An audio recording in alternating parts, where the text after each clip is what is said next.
بسم اللہ الرحمن الرحیم، السلام علیکم۔ آپ سب کو عید الفطر بہت بہت مبارک ہو۔ اللہ تعالیٰ سے دعا ہے کہ اللہ تعالیٰ اس رمضان المبارک کی ہماری تمام عبادات کو، روز و نمازوں کو اپنی بارگاہ میں قبول فرمائے، آمین۔ 40 حدیث کی سیریز میں آج حدیث نمبر 28 ہے۔ فرمان نبی ہے صلی اللہ علیہ وسلم، لا يدخل الجنت من لا يأمن جارہ بوائقہ۔ وہ شخص جنت میں نہ جا پائے گا جس کی ایذاؤں سے اس کے پڑوسی محفوظ نہ رہیں۔ اسلام نے جا بجا پڑوسیوں کے حقوق کے بارے میں تعلیمات دی ہیں، اور اس حدیث پاک میں کافی کلیئر بیان کیا گیا ہے کہ اس شخص کے لیے جنت میں داخل ہونا مشکل ہو جائے گا، یعنی وہ شخص جنت میں نہ جا پائے گا جس کی ایذاؤں سے، یعنی جو اپنے پڑوسیوں کو تکلیف دیتا ہے۔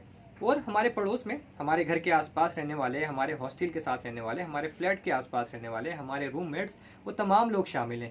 یعنی اگر ہمارے عمل سے، ہماری حرکات سے ہمارے یہ پڑوسی محفوظ نہیں ہیں تو اس وعید میں ہم بھی شامل ہیں، یعنی ہمارے لیے بھی جنت میں داخل ہونا مشکل ہو جائے گا۔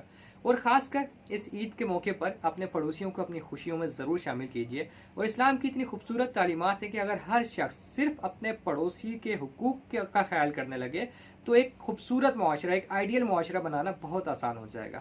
تو اللہ تعالیٰ سے دعا ہے کہ اللہ تعالیٰ ہمیں اس عید الفطر کی تمام خوشیاں نصیب کرے اور پڑوسیوں کے حقوق کا ہمیں خاص طور پر خیال رکھنے کی توفیق عطا فرمائے۔ السلام علیکم ورحمۃ اللہ۔